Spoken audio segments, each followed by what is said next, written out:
¿Qué hago? Anoto, 1 minuto me debes y te lo voy a cobrar. Bienvenidos, esto es solo una vuelta más. Si tenés algunos años, recordarás un programa histórico de Ginsburg que se llamó La Noticia Rebelde. Había otros grandes que tenía un eslogan muy interesante que era un aporte más a la confusión general. ¿Lo recuerdan? Un aporte más a la confusión general. El título del día de hoy, político, podría ser este. Primero, ¿sorprendió o no tanto Victoria Tolosa Paz cuando dijo que la oposición preparaba un golpe blando? Y vos decís, una golondrina no hace verano, porque no es una sola. En realidad, el fin de semana, Julián Álvarez, que fue secretario de Justicia de un gobierno kirchnerista, es decir, no es un militante, dijo que los medios de comunicación le cagaban la... Perdón, pero lo tengo que decir, la cabeza a el pueblo. Es decir, ¿qué es lo que estamos viendo? No es un audio que se filtró. Frente a un escenario complicado, económico, social, la incertidumbre de las elecciones del 14 de noviembre, donde probablemente no sea fácil para el oficialismo dar vuelta al partido, se repliegan y vuelven a la línea argumental histórica. Golpe blando, los medios hegemónicos, y sumamos a esto, a la confusión general, la pelea entre Sergio Berni, muy fuerte, ya ahora lo vamos a ver, contra Aníbal Fernández. De esto hablamos en la primera parte. ¿Y quiénes me acompañan? Adriana Amado, ¿cómo estás? ¿Cómo les va? Buenas noches. Está Pablo de León. ¿Cómo te va? Está Osvaldo Bazán. ¿Qué tal? Buenas noches. Está Rolo Barbano. Aquí equilibrando la camisa de Bazán, obviamente, con mi real. Yo quiero decir... Se llama actitud. Bien. Barbano. El sábado habló Julián Álvarez, un militante raso. No, fue secretario de Justicia. Miren de qué modo se dirigió a quienes lo escuchaban.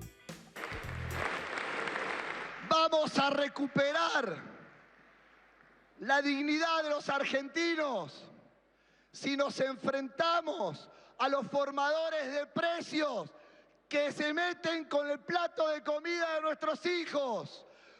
Vamos a recuperar la dignidad de los argentinos si nos enfrentamos a los medios hegemónicos que le meten mierda a la cabeza de los argentinos y las argentinas.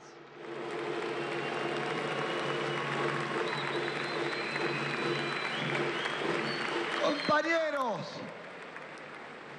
vamos a recuperar la identidad y la dignidad de los argentinos si ponemos lo que hay que poner con la casta judicial que no permite medidas para distribuir los ingresos, si nos plantamos frente al Fondo Monetario Internacional y les decimos que no estamos dispuestos a pagar la deuda que se usó para financiar la campaña de Mauricio Macri, compañeros.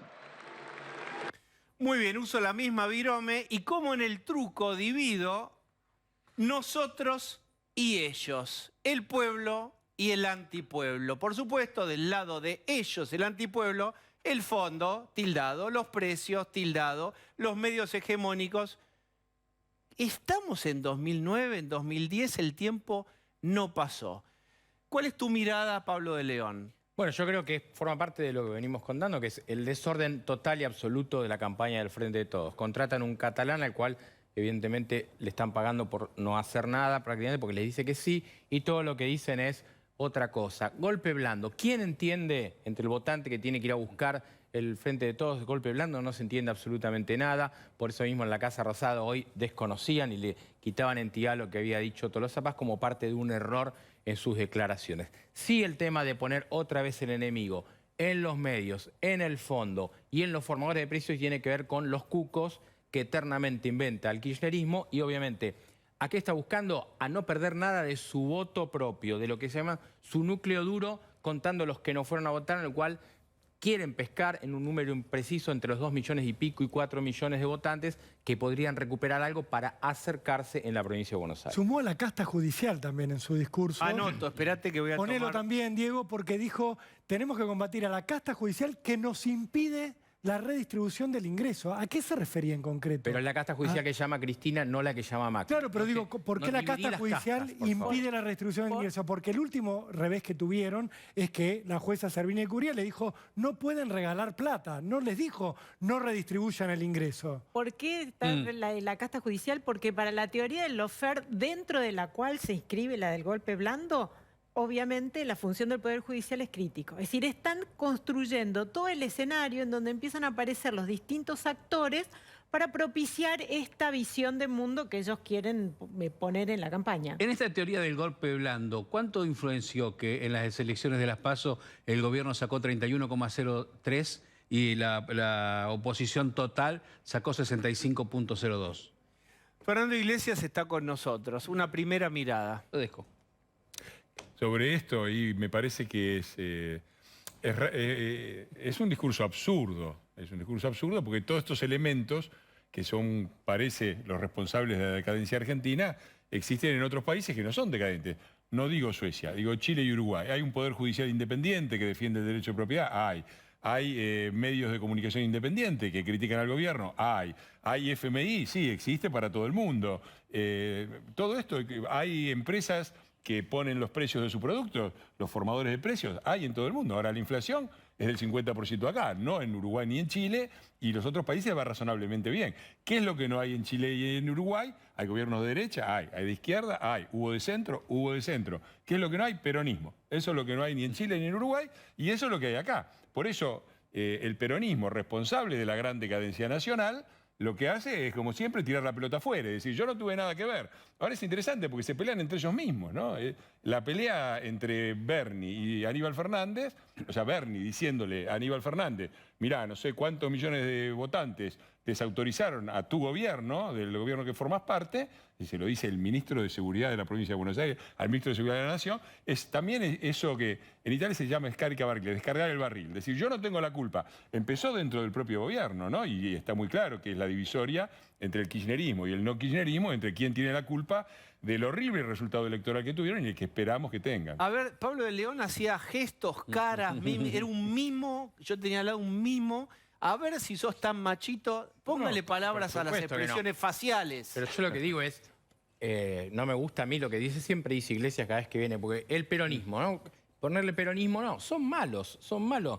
En algún momento hay cosas del peronismo que han sido buenas, la justicia social, la distribución, pensar en la lógica del trabajador y mejorarle su salario, es decir, no da, pero peronismo, no, digo, está claro, este peronismo es horrible, este gobierno es malísimo, y digo, y este peronismo y el kirchnerismo, o sea, podemos decir el peronismo que reordena el país post-2001, bueno, tuvo sus cosas malas y sus cosas buenas. ¿Puede hablar Pablo de León y mientras vamos viendo la cara de Osvaldo Bazán? No modifiques tu posición corporal, por favor. Dale, habla ahora. Está bien, pero digo...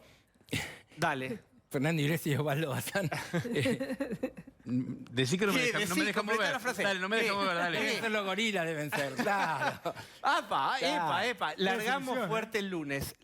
¿Quién va a atender esta? Yo, lo que a mí me parece... Permítame, ¿puede usted tragar el caramelo? ¿Puede tragar el caramelo? Como estoy mal de la garganta, Está mal de la garganta, vamos, dale. Ya que estamos hablando de golpe blando, a mí no me parece que el peronismo organizó el país a partir del 2001. Me parece que lo desorganizó en el 2001, salieron a saquear con 38% de pobreza y al año siguiente había 57% con Duhalde y no salieron a saquear supermercados y parecía que no había hambre en la Argentina. Y me permito decir que todo eso, en 1945 la Argentina tenía la legislación social más avanzada de Latinoamérica y de la mayor parte de los países de Europa y las mejores condiciones de vida de toda Latinoamérica y de la mayor parte de Europa. Ahora no tenemos nada de eso y más de la mitad del tiempo gobernó el peronismo. Qué raro. Y cierro. Es cierto que hubo días felices. Cuando el peronismo llegó con todo viento en popa, con la soja volando, con el Banco Central lleno, tuvieron 3 años de gloria, tres, después se cayó. Con Perón tuvieron 4 años de gloria, la primera fase de la convertibilidad. Con Menem y tuvieron 5 años de gloria con el kirchnerismo. Después se vino todo abajo y las 2 veces que gobernaron en situación de dificultad hicieron un desastre. Los 2 recortes sociales más grandes de la historia los hizo el peronismo, los hizo en el 75. Con el Rodrigazo triplicaron la pobreza en un año, el peronismo. Y segundo golpe más fuerte de la historia, con Duhalde. Duplicaron en un año la cantidad de argentinos que no podían comer, la indigencia. Cifras oficiales del INDEC. No lo dice Iglesias, lo dicen los números. Dato mata relato. Bien, Pablo de León puede contestar. ¿Ya hizo algo con su caramelo o sigue con la garganta mal? Haga malabares. Yo lo que digo, como yo no tengo preconceptos, considero que en un país donde la pobreza es casi el 50%, el mayor responsable de esa historia es el peronismo. Ahora, lo que digo es que Iglesias algún día tiene que reconocer que tuvieron la oportunidad de modificar esta historia, de producir un cambio cultural en la política, y ese cambio que se proponía en el macrismo duró una experiencia sola que fue 4 años. No, ahora la seguimos, quédate tranquilo. En 2023 yo hablo más corto y digo, y vos por ser invitado vas a tener la última palabra, indudablemente. Bien, no se Victi, nadie llore acá. Todos tienen, acá, como en los programas de los todo el mundo se lleva un premio. Estás muy callado. Osvaldo Bazán quiere decir algo. Esperando. Golpe blando, ¿es un invento? ¿Es industria argentina ese concepto, Adriana Amado? No, no es industria argentina, empezó a circular especialmente hacia el 2014, 2015, cuando justamente estos gobiernos que habían ingresado con mucha popularidad, que se llamaron el socialismo del siglo XXI, empezaron su decadencia. Es decir, cuando Chávez empieza a perder poder y empieza a haber cierta inestabilidad, empieza a plantearlo del golpe blando. Después sale Correa y después lo asociaron a todos estos procesos que hubo en Brasil, en Paraguay. ¿Y en qué consiste esta teoría? Recuperaron una teoría de un señor que se llama Sharp y lo que plantean es, bueno, la creación de clima y después, de alguna manera, culpabilizan a las manifestaciones ciudadanas. Pero hagamos una cosa. Un cocinero te explica la receta. ¿Cómo se fabrica un golpe blando? El cocinero Correa te explica. Mirá. Como ya no pueden dar golpes de Estado tan descarados, su nueva estrategia son los golpes blandos, que tienen 5 pasos, queridos jóvenes. Es bueno que ustedes sepan esto para saber interpretar los nuevos tiempos, la coyuntura en que nos desenvolvemos. El primero, la etapa de ablandamiento. Para ello, los medios de comunicación, estos son manuales escritos, esto está escrito y lo siguen al pie de la letra. Para ello, los medios de comunicación tratan de generar malestar en el estado de opinión. La mejor estrategia que tienen es quitarnos la alegría, la esperanza, así nos inmovilizar. Yo he dicho en varios informes a la Nación, pese a los cambios en nuestro país, la mejor educación, salud, carreteras, servicios públicos, el mayor logro de la revolución es haber recuperado la autoestima como ecuatorianos, haber recuperado la esperanza, el orgullo de ser ecuatorianos, compañeros. Porque yo encontré un país desmoralizado, un país con la autoestima por los suelos. Y así nos inmovilizaban, porque nos convencían de que éramos los más corruptos, los más perezosos, que las buenas carreteras solo las podían tener los países vecinos, etc. Esa es la estrategia de las élites para inmovilizarnos, quitarnos la alegría, quitarnos la esperanza, quitarnos el optimismo. Todo está mal. Si todo está mal, ¿para qué y no tiene solución? ¿Para qué? Bueno, ahí tienen ustedes, si tienen un poco de memoria, ¿recuerdan la cadena del miedo y del desánimo? ¿Recuerdan quién había inventado ese término? Bueno, se había inventado acá mismo, el propio kirchnerismo lo había acuñado. Por supuesto, TN era todo negativo. Y vos decís, eso ya pasó de moda, es temporada 2012, lo metés en una bolsa de consorcio y lo tirás y lo mandás al Ejército de Salvación porque no se usa más. Y un momento inesperado, ábrenle la bolsa y sacan la prenda vieja y se vuelve a usar en 2021 y Cristina mismo dijo que, por supuesto, los medios estaban inculcando desánimo, lo dijo hace una semana, 10 días. Y de hecho era una teoría que ya había nacido vieja para entonces, porque los medios ya no tenían en ese momento ese lugar central, pero en 2021, post pandemia, con la gente informatizada, conectada, con las movilizaciones que hemos visto con los móviles, ¿de qué están hablando? ¿La gente a qué le cree más? ¿A lo que ve en esta pantalla y a lo que dice Bazán o Pablo de León? ¿O lo que ve por la ventana y le dicen los primos, le dice el marido cuando vuelve si tiene o no laburo? Lo que le dice su celular con sus grupos de WhatsApp en donde todo el tiempo se horizontaliza la comunicación y estás informado de todo y esa es la pantalla que pesa. Sin embargo, miren. Ayer leí en un diario, en un gran diario argentino, se imaginarán cuál, que en Santa Cruz iban a poder comprar $600 por sobre el cupo o el cepo que tienen los argentinos. No, nada que ver. Que no les enrosquen la perdiz. No. El cupo por cada uno de los habitantes residentes son $600 al cambio oficial. No significa que le dan $600, de ninguna manera. Hay que andar explicando hasta lo que es obvio. Hace tiempo que están nerviosos y tratan de poner nerviosos a todos los argentinos, porque si se pusieron nerviosos ellos, pero muchas veces con las cosas que hacen, terminan poniendo nerviosos y mal al resto de nuestros compatriotas. Los que estamos en política tenemos el cuero duro y estamos acostumbrados. Pero la verdad que los argentinos y las argentinas se merecerían mejores medios de comunicación para que no los amarguen tanto, ni los irriten, ni los pongan tan histéricos a todo el mundo muchas veces por cuestiones que ni siquiera son verdad. Bueno, ahí está la vieja teoría de que la modulación del ánimo está en la pantalla y no en la ventana. ¿Pero por qué los medios a los que apunta son siempre los medios que los critican y no habla de la gran cantidad, enorme cantidad de medios que hay que son oficialistas? Porque esos Hoy en día no podemos decir que hay una hegemonía. Hay medios oficialistas que tienen muy buen rating, hay radios oficialistas, hay diarios oficialistas. Tenés lo que vos quieras para elegir. No es que hoy en día estás... Pero ¿cómo explicás la derrota electoral si no echas limitada? una culpa? No, el diario de papel, el que circula mucho es el que informa, el que circula poco. Hoy eso no existe más. Primero, es cierto que hay que explicar cosas obvias. Por ejemplo, ¿qué quiere decir enrostrar la perdiz? ¿Qué dice? Que dijo Cristina recién. ¿Qué quiere decir enrostrar la perdiz? ¿Cuánto hace que no viene una perdiz? ¿De qué habla? Será la víbora. No sé, hay que enrostrar algo. Y segundo, dio a entender que la noticia salió en Clarín, en realidad la noticia había salido en La Nación, Clarín tuvo que salir a decir que no fue. Digo, está hablando de... ¿De qué está hablando? No, lo que está hablando, lo que no puede explicar Cristina ahí, es que lo que estaba diciendo Clarín o La Nación es cierto, porque ella fue a inaugurar hace 2 fines de semana una zona franca que estará muy lindo para los que están en la zona franca, pero todos los comerciantes de alrededor van a ser absolutamente perjudicados y muchos al borde de poder fundirse por esta definición de una zona franca. Bien, todo empezó cuando Tolosa Paz apeló a esta figura del golpe blando. Quizás podamos escuchar en su propia voz la de Tolosa Paz, ahora vamos a ver, porque después el gobierno salió justamente a ablandar el concepto de golpe blando, a suavizarlo, a relativizarlo y a decir, bueno, no todos pensamos así. Pero si estamos hablando de todo esto, es por el siguiente paso en falso.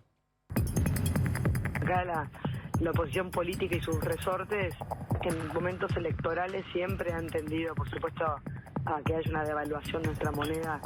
Es lo que sueñan hacer de acá el 14 de noviembre, ¿no? Dar un timonazo nuevamente para poner obviamente más complicada la situación económica. Eso son, como se llaman en el mundo, los golpes blandos, ¿no?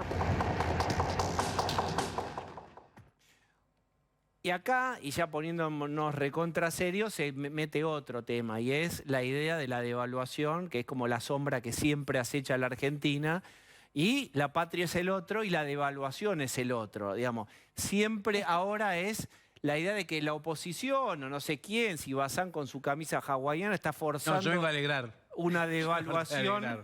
Y en realidad eso es lo más complicado. No, lo que dicen es que Juntos por el Cambio está pidiendo una devaluación y que la piden para fin de año y que el gobierno no va a hacer eso. Guzmán ayer dijo, no vamos a hacer una devaluación. Lo que indica esto es la situación económica y este dólar disparado. Esa es la verdad. ¿Qué ministro de Economía dice va a haber una devaluación? Pero la que están haciendo desde que empezó el año, desde el año pasado, la devaluación la está haciendo el gobierno mes a mes. A ver, 100% de brecha entre el oficial y el que se consigue. Que hable la visita. Primera cosa, me encanta que Cristina hable desde Santa Cruz, donde gobiernan desde hace 30 años. Debe ser una provincia maravillosa. A los que les guste lo que pasa en Santa Cruz, que voten por Cristina Kirchner. A los que les gusta más Formosa, que es la provincia preferida de Alberto Fernández, que voten por ellos. Los que por ahí miren un poquito lo que pasó en los últimos 14 años de la capital, con la gestión de Mauricio primero y de Horacio después, recuerden que en 2007 esta no era la ciudad opulenta, era la ciudad era la ciudad de Cromañón. Ahí me parece que hay modelos de país muy claros y de cómo se gestionan en lo concreto. Y si quiere hablar Cristina, hablemos de evaluaciones forzadas por la oposición y de golpes blandos, yo estoy de acuerdo. Le recuerdo a Cristina sus declaraciones del 27 de diciembre del 2013, Cadena Nacional, diciendo, existe un manual peronista de saqueos y violencia y desestabilización de gobiernos que se aplicó con Alfonsín y se aplicó con De la Rúa. Declaraciones de Cristina Fernández de Kirchner del 27 de diciembre del 2013. Le pido a la querida Victoria Tolosa Paz que le pegue un vistazo a eso y que estudie un poco la historia argentina para ver de qué hablamos cuando hablamos de golpes blandos y golpes duros. Y lo segundo, la devaluación. Les invito a todos que recuerden la situación. Nosotros tuvimos...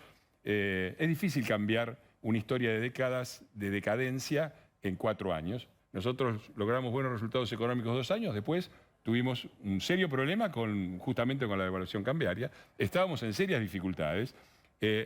Y después de que perdimos las PASO, el señor presidente de la Nación salió públicamente, su declaración fue primero para que el dólar estaba muy barato, no tenía que ser 45, sino que tenía que ser 60.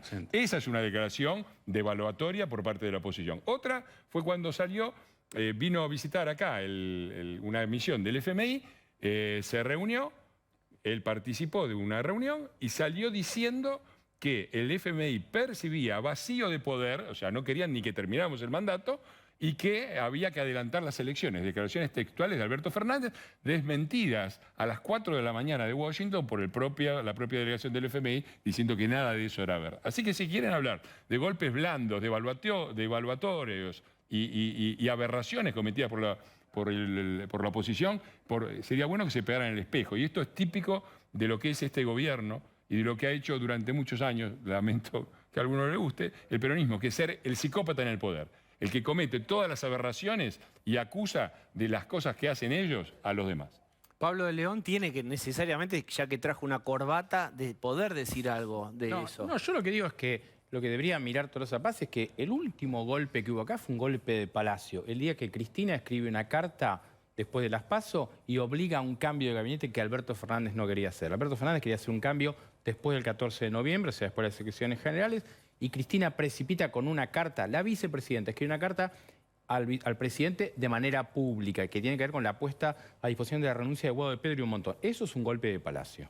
Facundo Nehamkins es el director de Opina Argentina. ¿Cómo estás? Hola Diego, ¿cómo estás? Bueno, opina, ya que opina Argentina, opina vos de lo que opinamos nosotros, porque digamos, todos son, digamos, mamushkas de opinión una dentro de la otra este programa. No, a ver, yo me parece que lo que veo es que el gobierno está virando en su estrategia de campaña. Lo que pasa, bueno, es como virar un transatlántico, ¿no? Digamos, no se da de un día para el otro. Me parece que de la campaña del sí, que duró las primeras semanas, hay una disidencia al interior del Frente de Todos sobre cuál debe ser la campaña. Hay algunos que plantean que el optimismo, el voluntarismo, la campaña del sí, el trabajar puerta a puerta sobre los que no fueron a votar puede ser efectivo y eficiente. Y hay otros que plantean que en realidad hay que trabajar sobre una estrategia más similar a la que utilizó Daniel Scioli en el año 2015, que tiene que ver lo que se denomina en campañas electorales una estrategia más vinculada con el miedo. Algo así como, digamos, si votás a Juntos, vuelve el gobierno que vos votaste para que se fuera en el 2019. Entonces me parece que esa diferencia hoy todavía no se expresa con claridad en esa estrategia de campaña, se ve en indicios que tienen que ver con la polarización. Ahora es un riesgo eso. Porque polarizar en un momento donde vos estás tan bajo en la valoración pública te pone al 70-75% de la población del otro lado. Entonces, entre la campaña del miedo y la polarización hay un riesgo que yo no sé si una fuerza como el Frente de Todos está en condiciones de calibrar. Pero uno podría preguntar con total ingenuidad y desconocimiento. ¿Y si tenés dos discursos, no vendés en dos ventanillas diferentes? No. ¿O se anulan entre sí? No, se anulan o puede ser peor porque puede aparecer como contradictorio. Digamos, en general, las sociedades está pasando. No son ventanillas separadas, ¿no? La segmentación es muy buena en términos teóricos para las campañas electorales, pero la realidad, como siempre, es mucho más desordenada y mezclada. Y para eso están los medios de comunicación que te muestran, digamos, todo lo que pasa en la realidad en sus distintas versiones y variantes. Entonces es muy difícil que vos a un público le puedas hacer oír solamente un mensaje. Si bien es cierto que las redes refuerzan mucho, digamos, los lugares en los que uno se siente más cómodo, la realidad es que la gente está expuesta a múltiples pantallas, como vos decías, celular, televisión, redes sociales, entonces uno escucha de todo, entonces no es bueno para un frente político, y más aún si está en el gobierno, poner de manera expuesta ese nivel de contradicciones. ¿No parece una buena estrategia, perdón, que el que va perdiendo plantee, hagamos un plebiscito? Digo, ¿no? Si me das dos opciones y resulta que una es ir en contra tuyo y ya en las PASO ya fueron contra tuyo, ¿no parece una buena estrategia? Por eso yo me pregunto si en realidad esto que se está viendo como una incipiente polarización, un intento de polarizar, no es más que de una manera solapada lo que se viene para el final de la campaña, que es una campaña del miedo más parecida, insisto, a la que utilizó Daniel Scioli en la batalla. Ahora, eso también tiene otro riesgo, que no es una elección presidencial. Claro. Entonces, en las elecciones presidenciales es mucho más simple, digamos, generar la polarización, aun que no sea balotaje. Igual a Scioli no le funcionó. Bueno, más o menos. A Scioli no le fue tan ineficiente porque partió de un resultado muy bajo y terminó en una elección que se terminó dirimiendo solo un punto. Pero Scioli no polarizaba. Scioli hacía otra cosa que para mí me parece que es más inteligente, que es que apelaba al miedo. Todo lo que vos podés llegar a perder, sí. No el otro, todo lo malo que es el otro, sino vos podés llegar a perder todo esto. Acá yo noto que hay una confusión, veo en la campaña del Frente de Todos, entre polarización y estrategia del miedo. La polarización me parece, como señalaba Osvaldo, una decisión incorrecta, porque si vos acabás de perder, e incluso no es solo la derrota electoral, todos los índices de valoración del gobierno están en este momento en declive. Entonces, ponerte a polarizar en esas condiciones no hace más que empujar a la gente del otro lado. O sea, el golpe de Estado es a la propia campaña. Bueno, el golpe blando a la campaña. Muy fuerte la palabra golpe de Estado, Bien, ¿no? Vos tenés números. Hay números. Vamos a hacer un poco de suspenso. Quiero recuperar un tema que también es para preguntarte en un ratito a vos, pero el tema mapuches autopercibidos, etcétera. También hubo ahí un cruce grande. Bueno, acá mismo tuvimos una suerte de debate en el programa sobre qué debería hacer el gobierno con estos incendios, estos atentados. No digas atentado, atentado se refiere a los digamos, como hay un diccionario donde hay palabras que se pueden usar, otras no se puede usar, vandalismo. Aníbal Fernández había dicho desmanes. ¿Cuál es tu mirada sobre esto? Porque también la acusación fue: ustedes a Juntos por el Cambio, tuvieron a Maldonado y a Rafael Nahuel muertos. Sí, me parece, yo he hecho un enorme esfuerzo durante estos últimos años por insistir en que no éramos lo mismo el Frente de Todos y Juntos por el Cambio. Y el gobierno ahora nos está ayudando muchísimo porque está poniendo en claro, si vos podés, una cosa es discutir la velocidad de baja del gasto público y otra cosa es discutir el derecho de la propiedad. Acá tenemos un gobierno que apoya en muchísimos aspectos y hemos pedido interpelación. Yo mañana voy a pedir, mañana voy a pedir el juicio político de Aníbal Fernández, porque el Ministerio de Seguridad, el presidente, no solamente no hacen nada, declaran que son incompetentes y hay organismos del Estado ligados a estos señores que los apoyan en forma concreta. Entonces acá... Perdón, ¿qué juicio político en nombre tuyo, del bloque de Juntos por el Cambio y ante quién? Mañana voy a pedir un apartamiento de reglamento y votarán los que estén a favor. Me parece que lo de Aníbal Fernández ya es inexcusable. Hay una renuncia a sus funciones específicas de ministro de Seguridad que la enuncia directamente el presidente de la Nación cuando dice: esto no es un problema nuestro, arréglese, gobernadora. Hay amenazas muy claras a un periodista, las de NIC. Hay ligadas además a una actitud antisemita. Hay una declaración desconociendo la representatividad de la colectividad judía de la DAIA. Se mete el ministro de Seguridad con eso. Digo, un nivel de locura importante. Me parece que ese señor no está en condiciones de estar en ese cargo y espero que los diputados me acompañen primero en que se trate el tema y después en la votación. Pero más allá de eso, no quiero reír tu pregunta. Yo estuve en Trelew esta semana, estuvimos con nuestros candidatos apoyándolos, tuvieron un muy buen resultado. En el mismo momento que prendieron fuego al club andino Piltriquitrón. Yo me acuerdo, yo era mochilero, de mochilero hippie, iba al Bolsón, entrabas al Lago Puelo, caminando al Bolsón y tenías al costado del monte Piltriquitrón. El club andino era un club, ya en aquella época, que no era para la élite que iba a esquiar. Era un club de los muchachos del lugar, de la gente del lugar, donde se organizaban para hacer un poco de esquí. 75 pesos sale la cuota. Bueno, por eso, 75 pesos la cuota. A eso le prendieron fuego. Bueno, a eso es lo que le está prendiendo fuego el kirchnerismo o el peronismo kirchnerista, si nadie ¿Cómo se encaja la carta de Jone Guala en donde dice: yo no soy, no dice, pero se despega del kirchnerismo? Quería terminar el concepto muy rápido.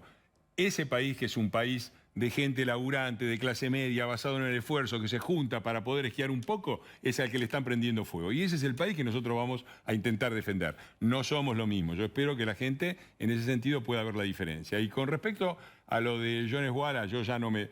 Digo, el punto central de esto es que nuestro embajador en Chile actuó oficialmente para defender a este señor, a favor de su liberación. También hay un pedido de interpelación para que el ministro de Relaciones Exteriores, nuestro canciller, Santiago Cafiero, en vez de andar visitando barrios en los que sortearon subsidios para arreglar 4 casas, que es una cosa insólita que un canciller se ocupe de eso. No digo que nadie se tenga que ocupar, pero que manden al canciller a hacer eso es ridículo. Ojalá acepte la interpelación y venga a explicarnos cómo es que nuestro embajador en Chile está del lado de alguien que quema todo, que intenta quemar todo y prender fuego a la patria.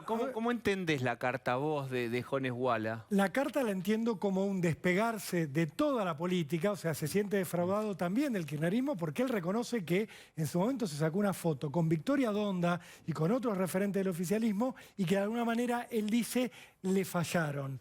Está tratando de salvar la situación de un gobierno que tiene entre sus ministros a quien fue su abogada defensora, porque Facundo Jones Wallace, que dice, a mí me decepcionó la política, tenía como abogada defensora a Elizabeth Gómez Alcorta, que hoy es la ministra de Género. Entonces, la relación de él con el kirchnerismo es inocultable. Ahora trata de despegarse de esa situación, justamente, me parece, para salvar, ahí está, mirá, la foto con Donda, de la cual él también reniega, dice, a mí me engañaron, pero Donda fue a solidarizarse con él en su momento. Bielsa fue a solidarizarse con él en una audiencia judicial y Gómez Alcorta lo defendió en el juicio de extradición que posibilitó que fuera condenado en Chile. Pero déjame entender, vos lo que planteás es que está simulando distancia con el kirchnerismo. Pero es que los vínculos de Jones Wallace con las personas que te acabo de mencionar son inocultables. Diego, es medio difícil que yo te diga, me decepcionó el kirchnerismo cuando tu abogada defensora trabaja ahí y dio todo para liberarte. Rafael Bielsa fue a una audiencia a terciar por él ya con su presencia. Por más que hoy Bielsa diga, yo no fui a hablar en favor de él, que vaya el embajador a una entrevista, a una audiencia del tenor a la que asistió él, es ir a dar el apoyo. Yo le quería preguntar algo a Fernando Iglesias que tiene que ver con una ley clave que hay en la Argentina, que tiene que ver con la ley de emergencia territorial indígena, que es la que sostiene desde hace años la posibilidad de que todos los reclamos de los indígenas reales, de los autopercibidos y de otras comunidades sigan en curso sin posibilidad de que haya algún desalojo. ¿Sí? Esta ley es la que impide que la justicia desaloje cuando alguien ve que su propiedad es ocupada por gente que reclama la propiedad. Cuando va a la justicia le dice, no, hay una ley que lo ampara.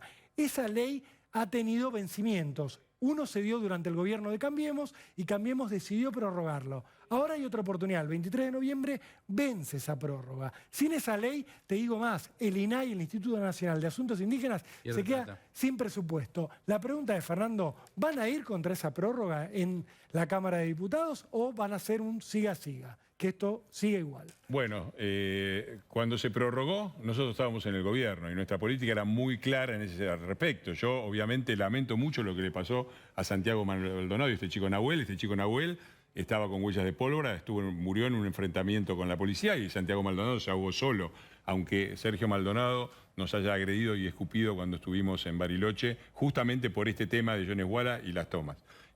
Por supuesto que yo creo que hay que... el mismo instrumento puesto en las manos del kirchnerismo ha hecho el desastre que ha hecho y por lo tanto yo creo que hay que derogar toda prórroga y hay que mejorar esa ley de manera que no se preste, obviamente en manos de un gobierno razonable. Es una ley que donde no había, con nuestro gobierno no hubo algunos problemas de orden público que se atendieron y la ministra Bullrich en ese sentido ha sido ejemplar, me parece. En manos de estos es un vale todo. Y por supuesto, mi posición, que por supuesto tendremos que, cuando llegue el momento, consensuar con el bloque, es hacia la derogación completa, no tiene que haber ninguna prórroga y tenemos que repensar todo esto. Siempre separando la mayoría de las comunidades aborígenes que son pacíficos, que son laburantes, que están de estos de estos payasos, ¿no? Que no Porque- quisieron anotarse en la ley. Porque la ley prevé, primero, un censo que todavía no se hizo en la mayoría de los lugares. Y segundo, que las organizaciones se anoten. Es que y todo- estos tipos no quieren anotarse. Es que, Osvaldo, es que es todo un absurdo. El embajador argentino defendiendo a un tipo que dice que no es argentino. Digo, es un nivel de irrealidad y de falta de sentido completo lo que estamos cayendo. Facundo, toda la conversación que estamos teniendo desde el minuto 21:01 sobre política, medidas, etcétera, se van a traducir en números y esos números en urnas, lo que va a pasar en las urnas. ¿Qué tienen ustedes relevado ahora estado de situación? A Con la ver, nosotros, consultora. por supuesto, hacemos mediciones a nivel nacional y los principales distritos del país, especialmente en Provincia de Buenos Aires, que es donde estamos metiendo el termómetro casi permanentemente, porque es el que despierta mayor interés y atractivo. A ver, ¿qué vemos básicamente o qué analizamos a partir de la derrota electoral de las PASO? Lo que hay es, digamos, una caída en la imagen de los principales referentes del gobierno, una caída en los índices de aprobación de la gestión de gobierno. Perdóname, estás hablando desde el 12 de septiembre hasta ahora, ¿bajan esos números? Bajan esos números. ¿Empeoran para el gobierno? Sí, y lo que vemos es, en principio es una confirmación del resultado que hubo en las PASO, por lo menos en Provincia de Buenos Aires. Uno ve que la diferencia, sin proyección de indecisos y sin, digamos, restando el voto en blanco, que es un ejercicio que en las elecciones generales se hace y eso aumenta el peso de los votos positivos, nosotros vemos que por ahora la ventaja se mantiene de Santilli por sobre Victoria Tolosa Paz. El plan Platita, ¿tiene efectos en el relevamiento que ustedes hacen o vos venís diciendo que no? Vos decís que nada, no se pudo, porque con levantar 2 puntos... Nada no. Nada no. Nada no, todavía... A ver, las encuestas, vamos a decirle al público que no se ilusiona y cree esto es exacto, no es exacto. Quirúrgico. Esto no es que las encuestas son, viste, una cosa así por aproximación, es como ver borroso, cuando ves sin anteojos, ¿no? Ves un poquito borroso, pero necesitas nada más que 1, 1,5 de aumento. Entonces vos decís, bueno, a ver, ¿qué veo? Más o menos se ve esto. La pregunta que yo hago es... La pregunta que yo hago respecto a, digamos, los subsidios y los demás incentivos materiales que puede distribuir este gobierno o cualquier otro, es si una cuestión puntual de otorgar un beneficio material resuelve un problema de gobernabilidad general o de situación macroeconómica negativa general. Mi intuición, casi te diría mi convencimiento absoluto, es que no. Entonces la pregunta es... Más allá de que, evidentemente, el gobierno puede haber distribuido fondos, en términos generales, ¿la situación está mejor o peor? Yo te hago esta pregunta y más individualista, y es, ahora se anunció un subsidio, un apoyo de 15.000 pesos a artistas que se van a pagar en diciembre. ¿Le cambia? Suponete que hay... No, se van a pagar antes de fin de mes. ¿Antes de fin de mes? Ya vienen varias cuotas. Son 4 cuotas y se agrega una cuota... Un artista que estaba desilusionado, suponete que apoyó a Alberto Fernández, creyó, Lito Nevia, se identificó, lo votó. Y después se enojó y no lo votó o faltó a votar. ¿Le cambia la cabeza si recibe un aporte de dinero? En mi opinión... Es injusta la generalización, sí, pero lo que pasa, ensayemos. claro, digamos, puede haber casos, vos decís, puede haber casos individuales en los cuales recibir un subsidio, un fondo, un aumento salarial o un aumento de jubilaciones te puede cambiar tu visión acerca de este o de cualquier gobierno, sí, puede pasar. Pero no me da la sensación que una situación de derrota electoral se pueda revertir en un mes, mes y medio, solo con eso, porque también pasan otras cosas. ¿Qué es lo que, digamos, no se puede soslayar? Digamos, pasan conflictos al interior del gobierno que se ven públicamente. Por ejemplo, el caso, digamos, lo que están mencionando, las diferencias que hay en el gobierno acerca de la aproximación sobre el tema del conflicto mapuche, del cual yo no conozco, pero sí puedo ver un hilo conductor con otros temas, que es diferencias al interior de la coalición de gobierno sobre cómo encarar distintos temas. En este caso es un tema puntual que sucede en un lugar del país. En otros casos son temas muy complejos, como por ejemplo, cómo resolver la inflación. Y todo sintetizado, si lo podemos ver, en el tuit de Bernie, muy fuerte, bastante afilado contra Aníbal Fernández, y como síntesis, ¿no?, de lo que está pasando en el gobierno, y uno trata de adivinar a qué juega Sergio Berni, Pablo de León. ¿A qué juega Berni? Yo creo que Sergio Berni juega a diferenciarse, a correrse de que él no tuvo nada que ver con la derrota electoral. Llamativo, ¿no? Ya lo hemos hablado bastante, incluso con los aportes de Rolo. la inseguridad en la provincia es un desastre y Bernie tiene bastante que ver con esto. Pero hay un elemento importante en esto de Bernie que es su pelea con Máximo Kirchner, su discusión con Máximo Kirchner que sucede el día de la derrota de las PASO. ¿Qué pasa? Bernie la blanquea y la hace pública. Y esto, para algunos sectores del kirchnerismo, ha sido imperdonable el blanquear una pelea con ¿Lo agarró el Máximo. cogote?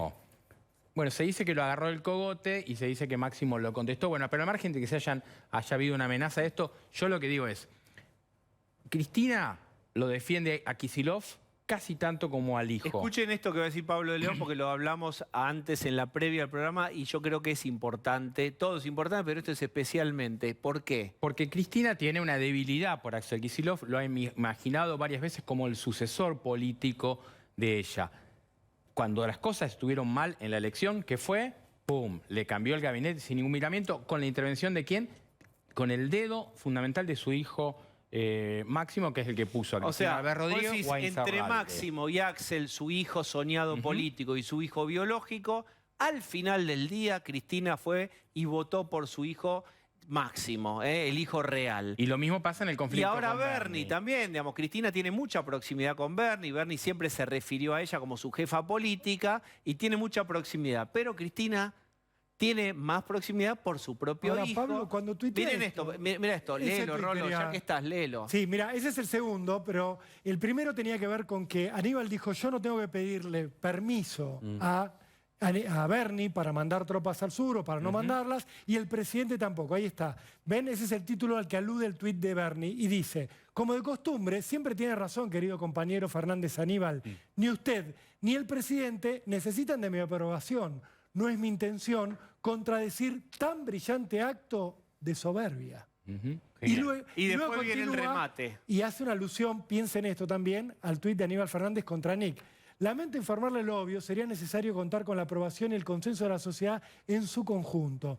Si mis matemáticas no me fallan, el 12 de septiembre hubo 16.323.291 argentinos que no aprobaron nuestra gestión. ¿Fui claro o le hago un dibujito? Como Aníbal Fernández diciéndole a Nick, o te hago un dibujito con la referencia a la escuela de sus hijas. ¿Qué pensás vos de esto? Un elemento adicional. Bernie tiene un proyecto electoral, personal, individual, como todos los políticos que están en política. El problema es que el proyecto electoral de Bernie entra en contradicción con el kirchnerismo. Si uno escucha todas las posiciones políticas que tiene Bernie, están en contradicción con el kirchnerismo. Entonces, una cosa es Bernie como parte de ese dispositivo cumpliendo una función específica, entonces puede ser tolerable. Otra cosa es Bernie expresando todo su sistema de ideas que entra en contradicción con el kirchnerismo, porque no hay que olvidarse que el kirchnerismo, y esto es muy importante, puede poner la luz de giro para la derecha, pero siempre gira para el otro lado. Puede amagar con ir para un lugar, puede amagar con, vamos a acordar con el fondo, puede amagar con eso, pero eso nunca va a pasar, nunca va a tomar medidas que desde ese sistema de ideas son consideradas impopulares. Sí, y además hay que sumarle que la gestión en seguridad en la provincia en todos estos años ha sido mala. Ahora, ¿Bernie habla por él o habla por Cristina? Esa es la duda que Administremos queda en 20 todo segundos. Dale, No, Adri, la 10, paradoja Fernando, es que 10. el partido que inventó las primarias para justamente resolver los problemas, tiene primarias y hace después la primaria que empieza a verse Eso esas dijo divergencias. Agustín Rossi. Inventamos una herramienta y no lo usamos. Lo dijo Agustín Rossi el fin de semana, fuerte declaración. Cierre Fernando. Historia repetida. Antes de la hegemonía kirchnerista, la hegemonía del peronismo era la de Menem. Y después, cuando el barco se empezó a hundir, los que habían estado con Menem, Duhalde, que había sido vicepresidente y gobernador de la provincia más importante, los Kirchner, gobernador de provincia, se empezaron a abrir, a decir exactamente todo lo contrario de lo que habían apoyado durante años. Por eso mi insistencia, yo creo que es un fin de ciclo. Lo que nos jugamos si esto es un fin de ciclo del kirchnerismo o del peronismo. Ojo al mismo jueguito de los Bernie de la vida, de los Randazzo de la vida, ¿verdad? Que dicen, sí, nosotros estuvimos acá, estuvimos en todo, fuimos ministros, hicimos de todo, pero no estamos de acuerdo. Ahora venimos nosotros. Fernando, que el cementerio político en Julio Argentina Bárbaro y tiene nos puerta dice, giratoria. este no es el verdadero peronismo. El cementerio político tiene puerta giratoria y gente que vos decís, este señor está 6 feet under, no sale más, tiene mucha tierra encima y de repente hay una coyuntura y sale, se saca la tierrita de la hombrera y dice, acá estoy para reivindicar y decirles que hice todo bien. Ojalá Resucité. tengamos buena memoria. Ojalá. No, pero yo no lo entierro el kirchnerismo. Yo digo que estamos en una situación de fin de ciclo. Después depende de lo que hagamos nosotros. Y por supuesto el 14 de noviembre, por favor, todo el mundo a votar, todo el mundo a fiscalizar, todo el mundo a llevar a alguien, alguna persona adulto mayor que no se pueda trasladar a votar y a no aflojarle ni tranco de pollo, obvio. Eso muy bien, Fernando Iglesias, gracias por la participación. Vamos a seguir un ratito más. Está Tarico y está el dólar también. Vamos a hablar con el dólar en directo, dale, ya vamos. Me hacen perder a Tarico, no vengo más.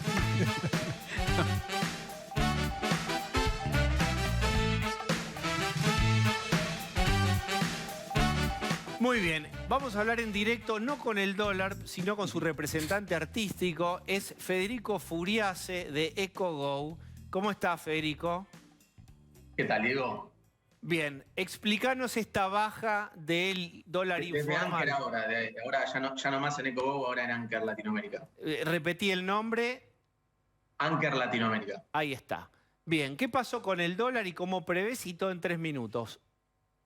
No, bueno, el dólar es un síntoma de lo que tiene que ver con un desequilibrio macroeconómico muy fuerte que tiene la economía argentina, que es lo que ya sabemos, emisión monetaria, déficit fiscal, el Banco Central tiene poca nafta para poder sostener este atraso del dólar oficial, ese que está a 100, entonces eso genera incertidumbre, el dólar financiero va camino a los 200 pesos, eso traba la economía y genera un círculo vicioso porque el exportador no te quiere liquidar, el importador toma todos los pesos que pueda para llevarse al dólar oficial las importaciones, por eso tiene que haber más restricciones a las importaciones, y todo eso es un círculo vicioso que retroalimenta además inflación.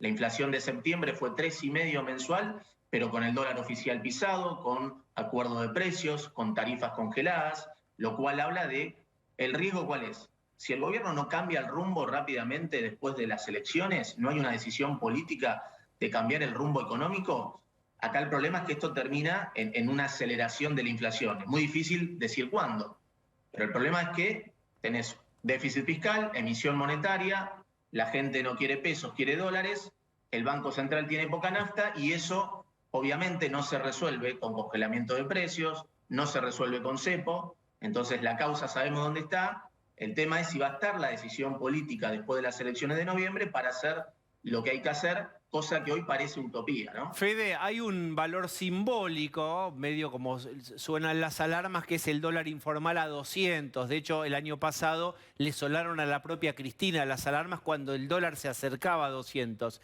¿Cómo fue que lograron o se logró que baje a 193 hoy y se aleje un poquito porque había llegado a 197? Bueno, lo que pasó en ese entonces primero es, tuviste el envión de la soja.